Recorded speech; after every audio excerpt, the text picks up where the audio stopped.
आज गौतम गंभीर और पिच क्यूरेटर के साथ कुछ बातचीत हुई, उसके बारे में कुछ बताएंगे?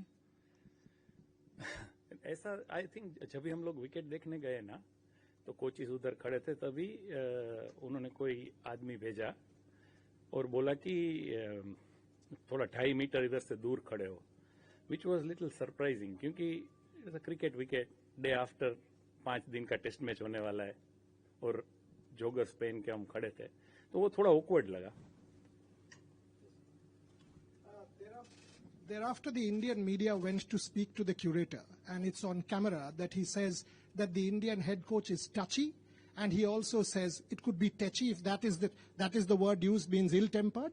And thereafter, he also asks the media if he is a good man. Now, this is the first in my 30 years of covering cricket that a curator is asking about the head coach on camera. Would you react to that? Don't want a diplomatic answer. No diplomatic answer. See, we all have been on the ground enough, played so much cricket, and we all know that curators are little overprotective or little, possessive about the square and ground and all. So what he said about head coach, I don't really want to comment because that's his opinion, and everyone in this world have their opinions. But I think just looking at the wicket with a rubber spike, just day after there is a test match there, there's nothing wrong. You can't see the people, curators also needs to understand that the people they are talking to, they are highly skilled and intelligent people. So for example, if you go on the ground now where we practiced, you won't even see that any bowlers in outfield would have marked with his spikes. So we keep spray. So we try and see, and that all comes from head coach, that we'll try and see that this ground also should not get damaged. So when you are working with a very intelligent and highly skilled people, if you sound a bit arrogant or if you come across like, you can be protective, but end of the day, it's a cricket pitch. It's not an antique where you can't touch because otherwise it's 200 years old and it can be broken, So that's what I feel. I mean, that's after a day, we were with rubber standing there. You tell me day after a day, a batsman will be sliding to survive from run out. A bowler will be sliding there to stop the ball. So maybe he's thinking that we are trying to grow the grass. I mean, I don't know. He said that we are trying to get this grass. Next wicket to the center wicket. I mean, I don't know how much grass will grow in one day and what will happen in next 5 days. So sometimes you want your ground to be good and square to be good, but end of the day, it's a cricket pitch. Coach, जब आप लोग pitch देख रहे थे उसी दौरान Brendon McCullum और Rob की ने भी आकर पिच देखा, तो उनको भी ऐसा बोला गया कि आप पिच से हट जाओ, या वो सिर्फ इंडियन कैंप के लिए वो इंस्ट्रक्शंस थी कि आप लोग दूर रहिए, वो कहीं पे भी खड़े हो सकते हैं? और सेकंड, जब बात पिच की हो ही रही है तो थोड़ा बता दीजिए पिच देख के कैसा लगा, बॉलिंग का क्या चल रहा है, बुमराह का अवेलेबिलिटी वगैरह थोड़ा डिटेल में? नहीं, रॉब की और ब्रेंडन आया तभी, जब हम लोग वहां थे तभी उन्होंने बोला हो तो मालूम नहीं, मेरे सामने तो कुछ नहीं बोला. तो वो फर्स्ट आंसर. दूसरा कि विकेट में ग्रास है जो नॉर्मली अपार्ट मैनचेस्टर में थोड़ा कम था, बाकी तीनों जगह पे था, वो टाइप का ही है, थोड़ा मॉइस्चर है. सो इट जो टिपिकल अभी तक पहले हम 3 मैच खेले, बट फिर हर एक ग्राउंड का एक सोइल का अपना वो रहता है. तो यहाँ पे बोलते हैं कि नॉर्मली बाउंस अच्छा रहता है, अर्ली थोड़ा मूवमेंट रहता है, देन रन्स भी होते हैं. बट दैट अगेन हम 2019 से डेटा देख के बोलते हैं 2025 में मैच खेल रहे हैं, तो जब खेलेंगे तो भी मालूम पड़ेगा कि विकेट कैसा खेल रहा है. बुमराह इस फिट अभी उनके लोड के हिसाब से. लास्ट मैच 1 इनिंग बॉल डाला है, तो that obviously head coach, our physio and captain, they will have a discussion and decide. अभी नहीं हुआ कोई डिस्कशन बुमराह के? नहीं, अभी तक नहीं हुआ. आप बता पाएंगे कि क्या हमारी तरफ से कोई आधिकारिक शिकायत दर्ज की जाएगी इस बात पर? पहली चीज. और दूसरी चीज, जब क्यूरेटर नेट्स की तरफ आए, आपने भी उनको शांत करने की कोशिश की. गौतम वहां पर काफी ज्यादा मतलब थोड़ा सा दिखा कि अब चीजें आउट ऑफ कंट्रोल हो रही हैं. वहां पे क्या बातचीत हुई? क्योंकि विकेट का मसला तो वहां से बात करके सॉर्ट आउट हो गया. इधर आकर क्या दिक्कत हुई और क्या हमारी तरफ से कोई आधिकारिक शिकायत दर्ज की जाएगी? मैं सोच रहा था आप लास्ट मैच के ड्रॉ के बारे में बैटिंग का पूछोगे यार आप तो वो भी पूछ लेता हूँ सर। नहीं, वो वहां पे जब वो कूलिंग बॉक्स ला रहे थे ने, तभी भी वो रोलर पे बैठे बैठे उसने चिल्ला के वो सपोर्ट स्टाफ को बोला कि वहां मत ले जाओ। अभी वो कूलिंग बॉक्स का वेट मेरे हिसाब से 10 किलो होगा, उसके ज्यादा तो नहीं होगा। और जो हम वहां पे चल रहे हैं, जो शब्द उन्होंने चुना उससे दिक्कत थी? नहीं, सब तो मैंने तो पर्सनली सुना ही नहीं, बट उसने ऐसा कुछ वहां दूर से बोला कि वहां पे मत ले जाओ वो कूलिंग बॉक्स। सो थोड़ा मेरे हिसाब से पॉजिटिव होना अच्छा है और प्रोटेक्टिव होना भी अच्छा है, बट इतना भी नहीं कि तो तभी गौतम ने सिर्फ वही बोला कि ऐसे वहां से सपोर्ट स्टाफ के साथ ऐसे बात मत कर तू, क्योंकि सपोर्ट स्टाफ हम सब जो है वो हेड कोच के अंडर में आते हैं। वो कोई एनी हेड कोच बोलेंगे कि यू कांट वहां से शाउट करके ऐसा नहीं बोल सकते। So it was very normal. Then वो वहां आके ये वो सेइंग, वो मुझे लगता है it got built up from the wicket जब हम देख रहे थे तभी से।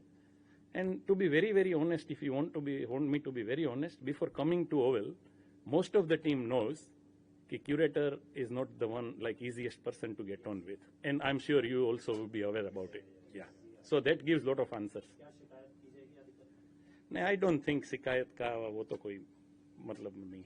इधर लास्ट इधर लास्ट मैच के सेकंड इनिंग के बारे में भी बोलिए कि आपने कितना सोचा था कि इतना डीप चला जाएगा मैच, इतने डीप तक 5 सेशन खेल पाएंगे। और दूसरी बात, क्या ये सेकंड इनिंग का बैटिंग फर्स्ट इनिंग में होना ज्यादा जरूरी है? क्योंकि फर्स्ट इनिंग में अगर हम पिछड़ गए तो फिर प्रॉब्लम बढ़ जाती है।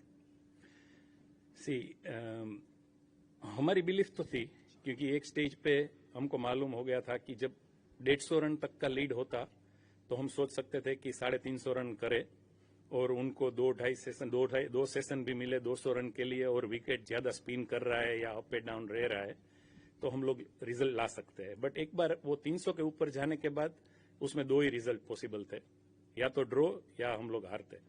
सो पहले 2 विकेट जल्दी गए, बट वो बिलीफ पहले से ही था कि अगर हम जीत नहीं सकते हैं तो हम हारेंगे नहीं मैच, वो श्योर था। और गिल और केएल इतना अच्छा खेलने के बाद जब लास्ट डे लंच के पहले वो 2 विकेट गिरा, and to be very honest थोड़ा हम फॉर्चुनेट भी थे कि जाडेजा का कैच ड्रॉप हुआ, it is part of the play, but वो तो उनकी बैटिंग में भी होता है। उसके बाद लंच के बाद जैसे जाडेजा और वॉशिंगटन खेले, जो मैं भी वहां पार्ट ऑफ डिस्कशन था, बट जो एग्जैक्टली प्लान किया था वैसे खेले, ना कोई अनड्यू रिस्क लिया, ना कोई अनड्यू शॉट्स खेला, तब तक जब तक हमको मालूम था कि अभी हम सेफ हो गए, अभी शायद एक आधा विकेट गिरेगा। तो जो लास्ट 25-30 रन 100 के लिए जो शॉट्स खेले वो भी कैलकुलेटिव थे कि अभी प्रॉब्लम नहीं है अगर एक आधा विकेट गया तो भी।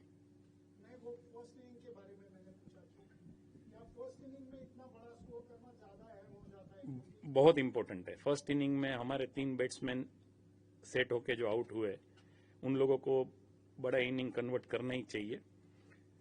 पर दूसरी एक चीज वो भी है कि फर्स्ट इनिंग में उनके बॉलर्स फ्रेश है, डाल रहे। सेकंड इनिंग में जब वो डाल रहे थे तब वो 200 ओवर के बाद बॉल डाल रहे थे, तो वो भी थोड़ा टायर्ड होंगे। बट यस, वो तो 100% है कि हमको टेस्ट मैच जीतना है। तो पहले इनिंग में अगर हम 500 रन जैसे 450-500 रन के ऊपर रन्स करेंगे तो हमारा टेस्ट मैच जीतने का चांसेस बढ़ ही जाता है, और बैट्समैन लोगों को वही ट्राई करना चाहिए। Coach, as ever, thank you for your ability to switch between languages. I apologise for taking you back to the start of the media conference, but could I just ask you for an answer in English, if possible, Yeah.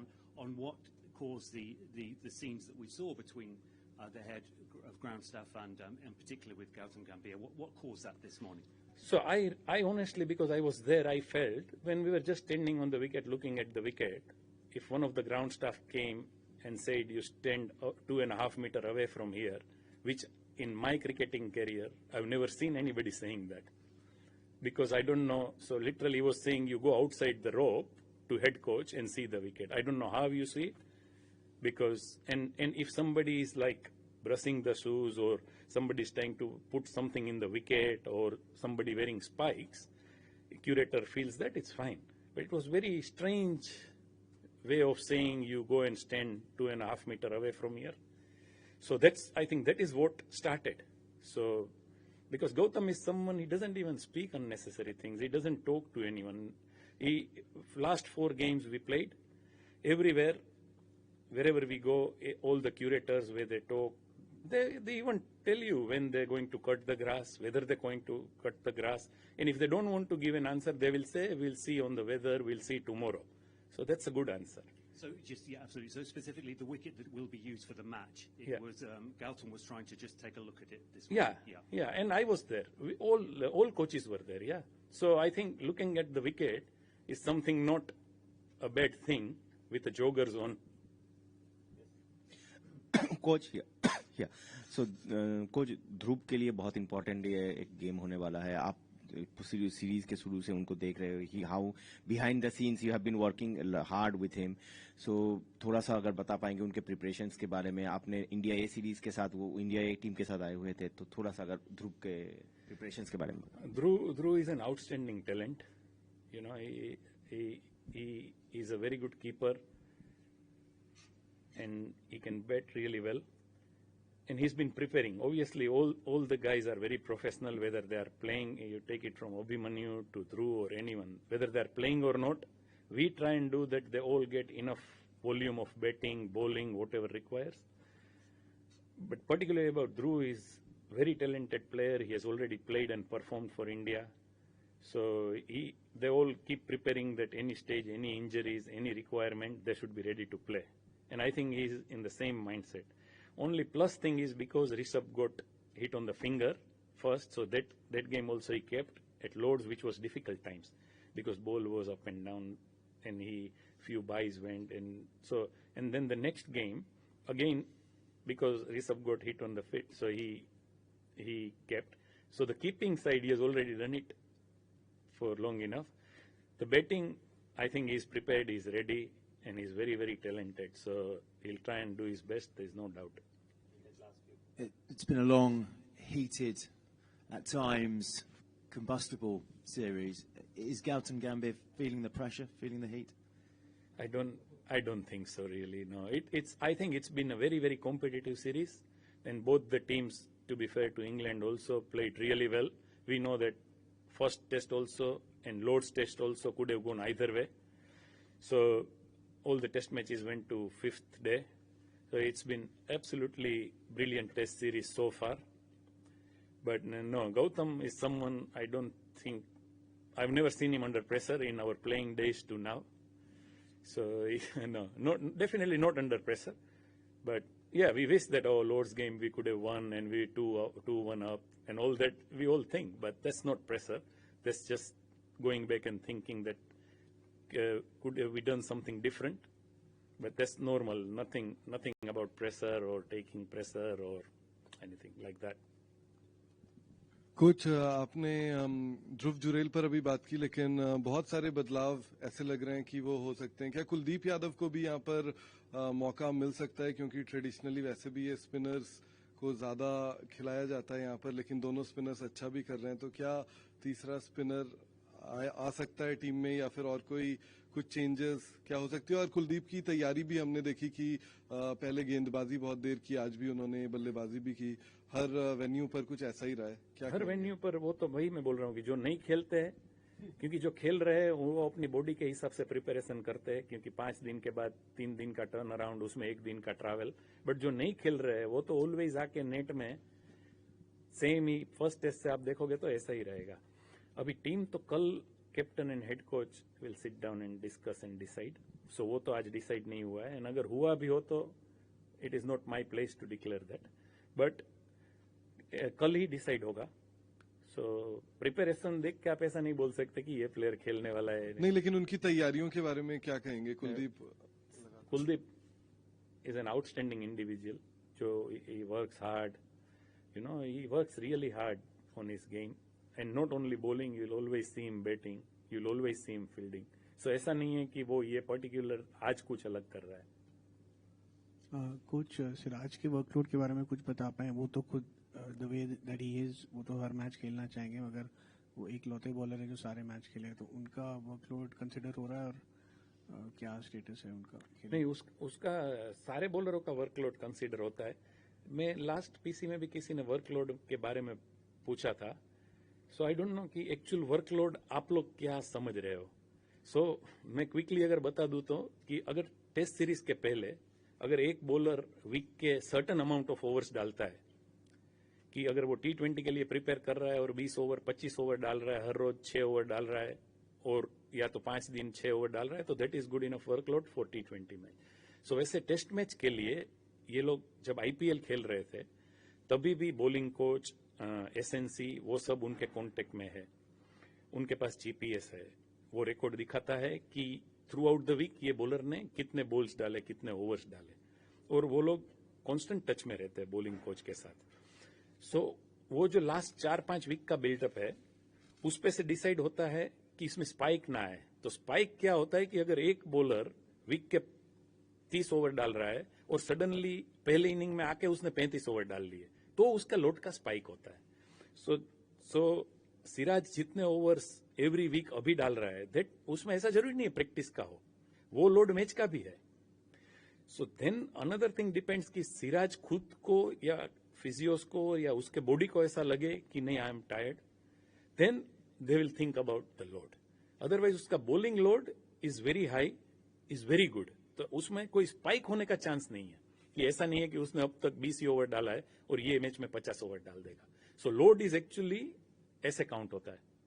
Sitanshu भाई, शुरू से Australia की शुरुआत से ये वो एक चल रहा है कि शायद हम लोगों को लगता है आपको शायद 4 स्ट्राइक बॉलर खिलाना चाहिए, भले ही नंबर 8 पे भी वो बैटिंग नहीं कर पाए ताकि 20 विकेट ले सके. आप आई एम श्योर आप भी वो उसको डिबेट करते होंगे, लेकिन अभी तक आपने एक्स्ट्रा बैटिंग डेप्थ का ही देखा है. लेकिन अब ये जो सीरीज की सिचुएशन है इसमें 2-1 और 3-1 में इतना ज्यादा डिफरेंस नहीं है, लेकिन 2-1 और 2-2 में बहुत ज्यादा डिफरेंस है. तो क्या अभी आपके अंदर कुछ एक्स्ट्रा इंसेंटिव होगा कि आप चारों 8 से लेके 11 तक विकेट टेकर बॉलर्स ही खिलाएं? टीम का बैलेंस देखने के लिए आपको बैटिंग और बॉलिंग दोनों का बैलेंस देखना पड़ेगा मैच जीतने के लिए. क्योंकि जैसे आप बोल रहे हो 20 विकेट लेने हैं, वैसे वो भी उतना ही इंपॉर्टेंट है कि आपको 550-600 रन करने हैं. एजबास्टन में हम टेस्ट जीते बिकॉज हमने उतने रन्स किए. सो अगर हम बॉलिंग को ज्यादा देख के बैटिंग कम कर देंगे, 7 तक है नहीं 7 तक मतलब ऑलराउंडर्स है ना. सो वो डिपेंड की विकेट देख के और क्या लगता है कैप्टन एंड कोच एंड जो टीम मैनेजमेंट है उनको लगेगा कि नहीं एक बॉलर बढ़ाने से इसमें फायदा है तो बॉलर जरूर बढ़ेगा. अगर एक बैट्समैन बढ़ाने से फायदा है तो वो भी बढ़ सकता है. बट एक चीज है कि आप जब 5 बॉलर के साथ खेलते हो तब सारे बॉलर बॉल डालते हैं. ओवरऑल ऐसा है कि आप छठे बॉलर के साथ खेलते हो तो कोई ना कोई बॉलर्स अंडर बोल्ड होंगे. सो अगर वो बॉलर छठा बॉलर ऑलराउंडर है तो आपको मालूम है कि ये बैटिंग में भी कंट्रीब्यूट करेगा और बॉलिंग में भी कंट्रीब्यूट करेगा. अगर वो प्योर बॉलर है और अंडर बॉल कोई एक बॉलर हुआ तो मैच के बाद व्हेन यू लुक बैक आप सोचोगे कि एक एक्स्ट्रा बॉलर खिलाया उससे एक बैट्समैन होता तो फर्क गिरता. और दूसरी चीज कि मैच खत्म होने के बाद it is very easy to say कि अगर ये ज्यादा खेलता या कम खेलता. मैच शुरू होने से पहले तो वो टीम का बैलेंस ही देखना पड़ेगा, तो वो बेस्ट बैलेंस करने की ही कोशिश करेंगे. सितांशु, ऑस्ट्रेलिया से टिल नाउ नंबर 3 पे we have played 3-4 different people. There has been 1 half century since the first test in Australia. Is it just a coincidence, or is it just that nobody's got a long run, so they're not able to settle down in that position? See, if you honestly ask me, करुण भी जो पहले 3 match खेला, वो पहले match में Sai first inning leg side में down the leg out हुआ, second inning 30 run पे आउट हुआ. सो पार्टनरशिप्स हुए. सो कोई भी टीम क्या चाहती है कि 200 का पार्टनरशिप हो, 2-350 पार्टनरशिप हो, ताकि हम 400-450 प्लस रन करें.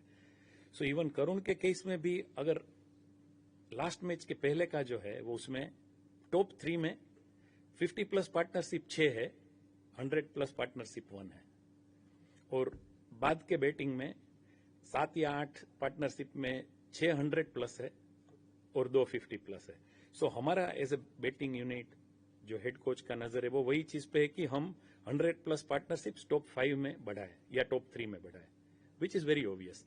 बट जिस तरीके से करुण भी बैटिंग किया है और जिस तरीके से साई भी बैटिंग किया है, आई थिंक बैटिंग बहुत ही अच्छा किया है. बट जो वो पार्टनरशिप और जो वो इनिंग लंबा होना चाहिए उतना लंबा नहीं हुआ है.